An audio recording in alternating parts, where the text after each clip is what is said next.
It's another day, it's another video. It starts with you network with me, Les, as your host. Today we're touching the topic of fatherhood once again. It's a topic that's very close to my heart, so I don't see myself ever stopping when it comes to talking about it and addressing the social ills that follow the subject of fatherhood. So instead of just focusing on the negative things all the time, I'm choosing now for us to get inspired.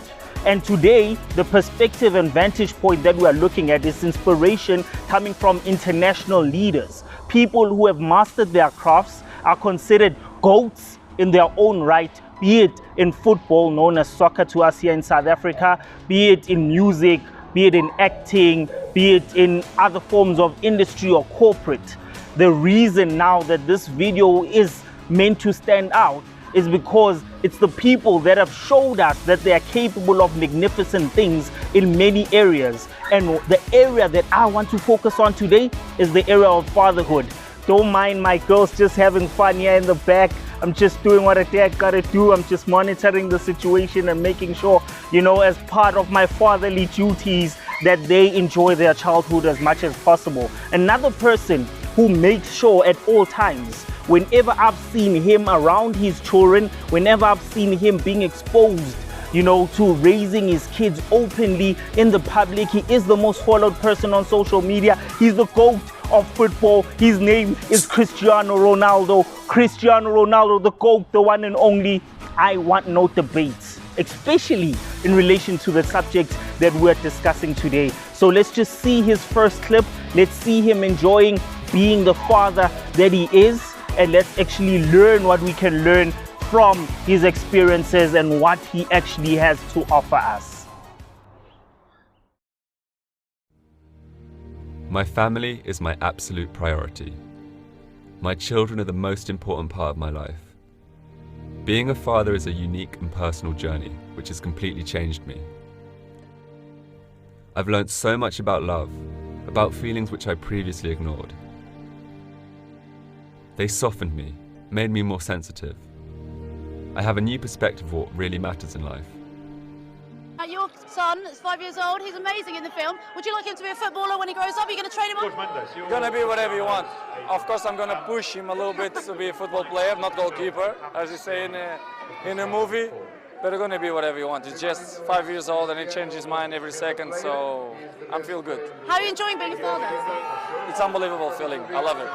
Tell me you didn't draw inspiration from that. So this man doesn't only work hard on the field. He actually works hard when it comes to his kids. He works hard when it comes to his family, and he gives it his all at all times. That's why, in my eyes, he will always be the GOAT. I'll not only see him as the GOAT of football, but as the GOAT as an individual. Someone who's, reached the pinnacle that many of us can only wish to even touch. He's leveled up on a spectrum higher than what we can even fathom at this point in our lives. But he's showing us a good example of being a great father, being ever present, and actually, giving us the opportunity to emulate him as much as possible, right?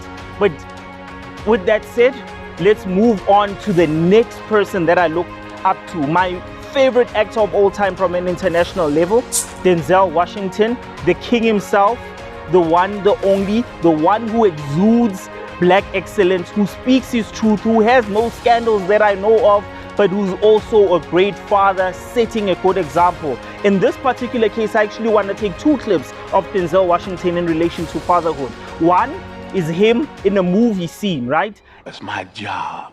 It's my responsibility. A man is supposed to take care of his family, because it's my duty to take care of you. I owe a responsibility to you. Now, and one is him being interviewed on the red carpet.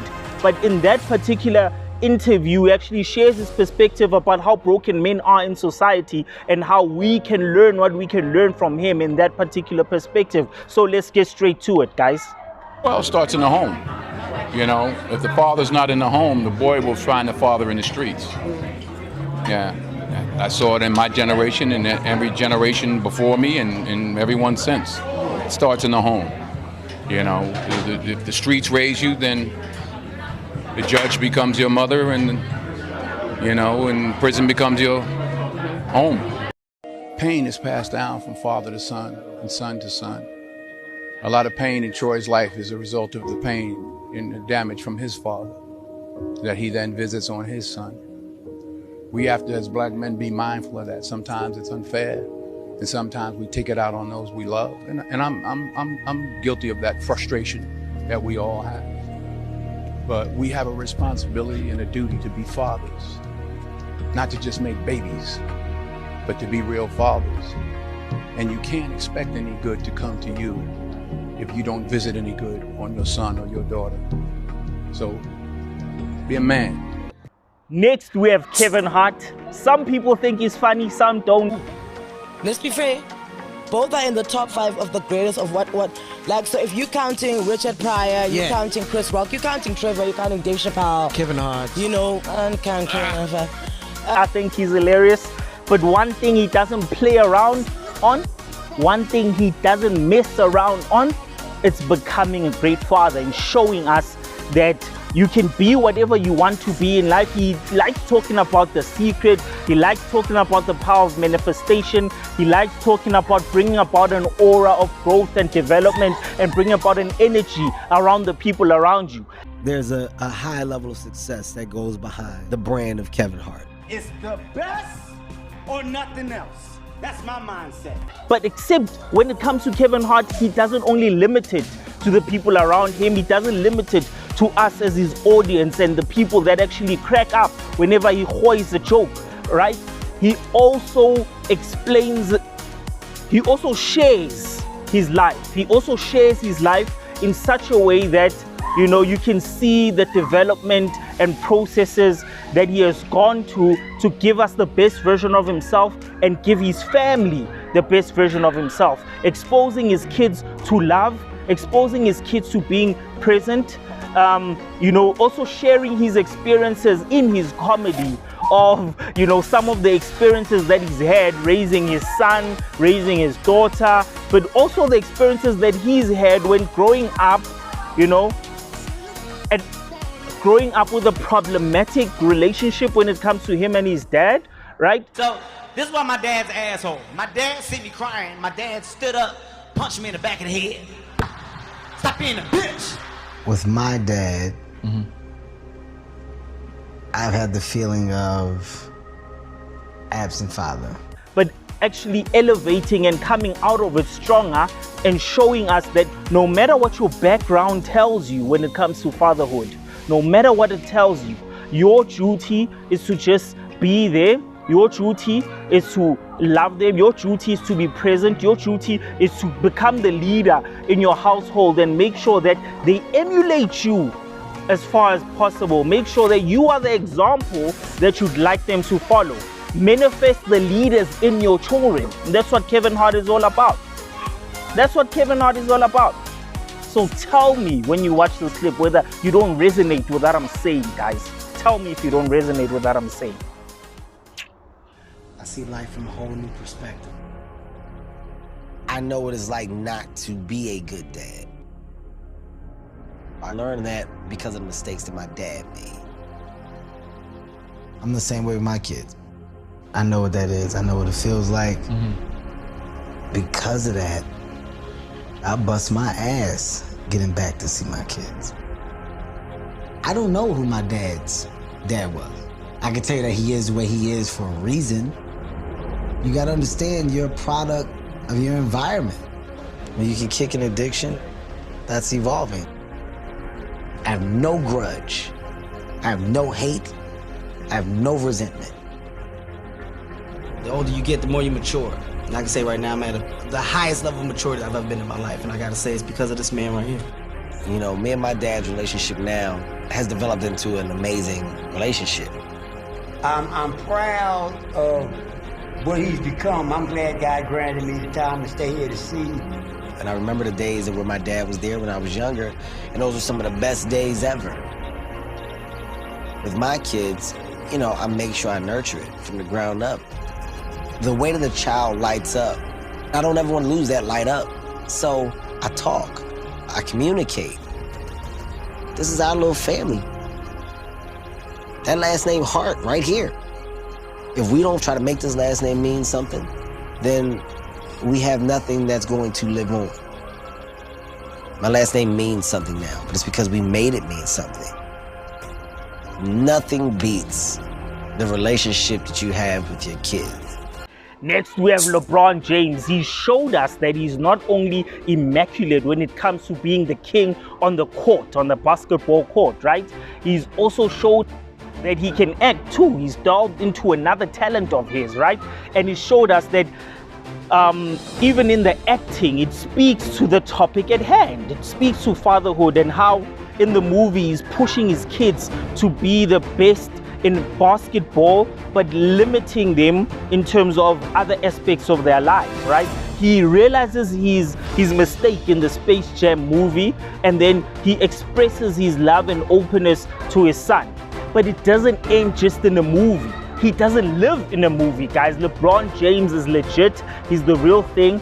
And he's you know, when you speak of LeBron James or when you think of him, you think of someone who was molded at an early age to be that catalyst in society. That's a good example. The one who has no scandals, you know, the one who sets the example for society, the one who's philanthropic and gives back, the one who's a good family man, the one who shows us and shares much of his family experience with us. You know, the reason could be that he wants us to learn as much as we can from him, right?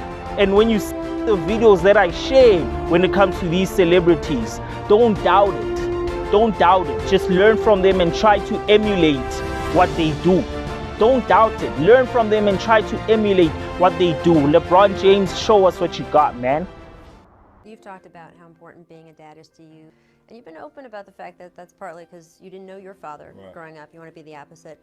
I was still pretty surprised, I got to tell you, to see your Instagram post from earlier this year. You basically wrote a note to your dad, and you said, you know what, I don't know you, I have no idea who you are, but because of you is part of the reason I am who I am today.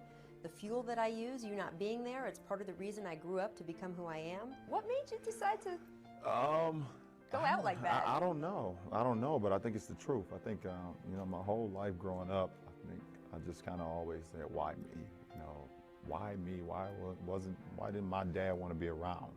I feel like I'm a pretty cool kid. Speaking of basketball, right?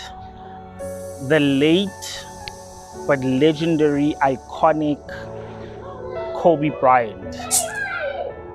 His excellence also didn't just end on the court. His excellence, man, it permeated people's mindsets, it permeated people's hearts, and he was just the perfect example of what a father is meant to be. He was just the perfect example of what a pure athlete is all about. He was just the perfect example of what a champion is, you know. But out of the things that I've mentioned, I admired him more for the relationship that he had with his kids. You know, there's a bit of a similarity when it comes to me and him, in the sense that I'm raising two girls, right? And he had just girls, right? His third daughter, Bianca, was about 1.5 years old at the time. So I asked if he wanted more children. And he said that his wife, Vanessa, really wanted to try again for a boy, but was sort of jokingly concerned that it would be another girl. And I was like, 4 girls, are you joking? Like, what would you think? How would you feel? And without hesitation, he said, I would have 5 more girls if I could. I'm a girl dad. He had just girls, more than mine, but he had just girls, right? And he didn't feel any void. He didn't feel any gap. He accepted the blessings that God bestowed upon him just to be a father. He embraced the process, right? And he shared himself with his girls, with his family, and with the world. He exuded excellence on every paradigm, on every level, and he left no situation untapped, right? Even he's an Academy Award winner as a director of, I think, animation films, right? He was just pure excellence, and he was well involved when it comes to coaching the little leagues for basketball, which included his young girls, right? He was well involved in terms of giving back to society. He was well involved in terms of speaking words of encouragement, motivation, and excellence to people. And that's the type of thing that I want to also exude and share and just bring forward for people to enjoy. That's the type of legacy that I also want to leave behind, right? Kobe Bryant was a pure champion, man. He'll forever be in our hearts for being the man that he was. He'll forever be in our hearts for being the man that he was. That's just Kobe Bryant, man. And it saddens me, man, that, you know, he left some of his family behind. But it also saddens me more that his daughter went at the same time that he did, right?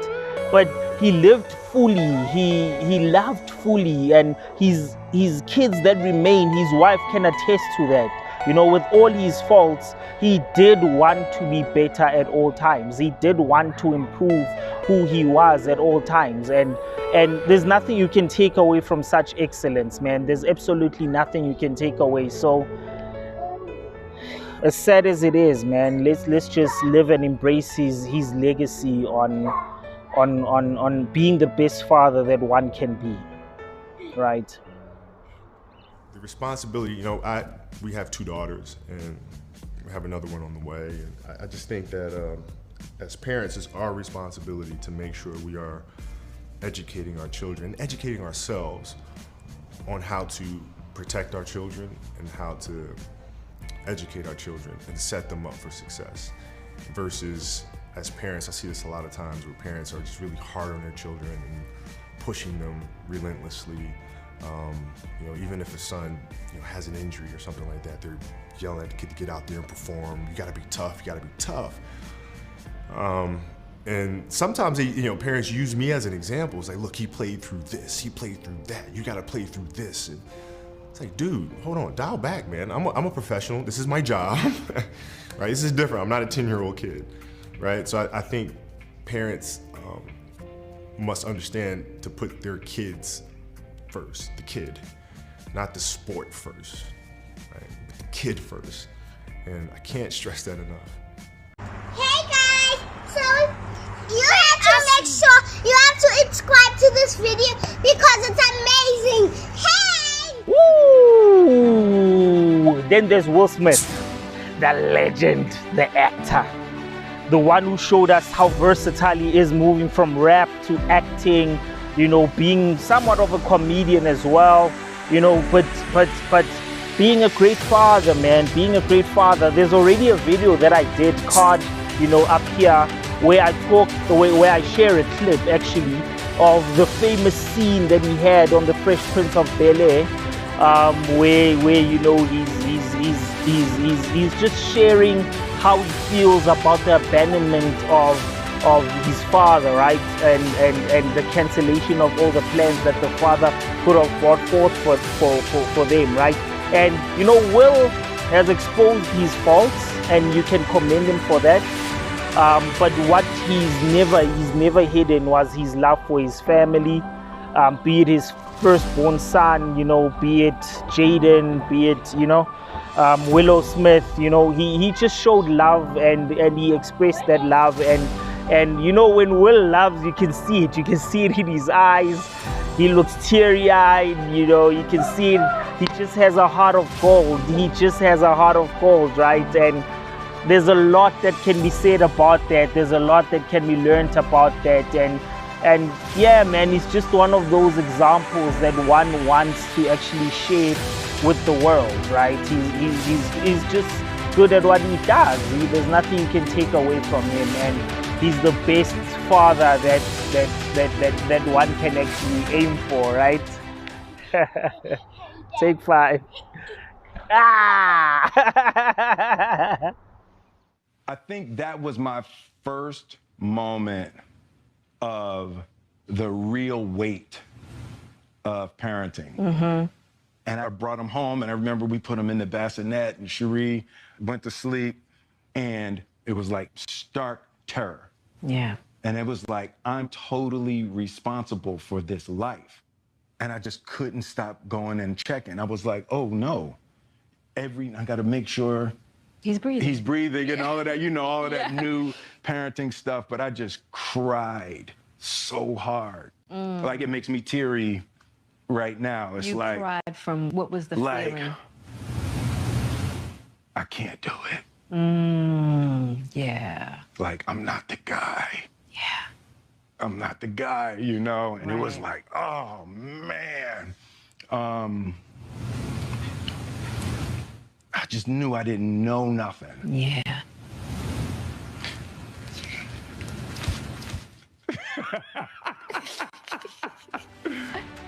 So this is part 1 of this international celebrity series, and we've come to the end of it. Thank you for staying until the end, right? Hit the subscribe button, hit the like button, hit the notification bell, share, to us fathers who need that inspiration on a daily, particularly when it comes to people we look up to. And also, if you want now, in relation to the local perspective of great fathers that we have in the country and the examples that I've used in the past, check out these videos as well. And looking forward to you joining me on the next one, guys. Cheers. And by the way, being a great father, it starts with you, no one else. It starts with you. You can't blame your father, you can't blame your mother, you can't blame your siblings, you can't even blame your spouse or partner. Being a great father comes with you. Bear the challenges, bear the brunt of the obstacles, but always try to overcome them as best as you possibly can. Cheers, guys.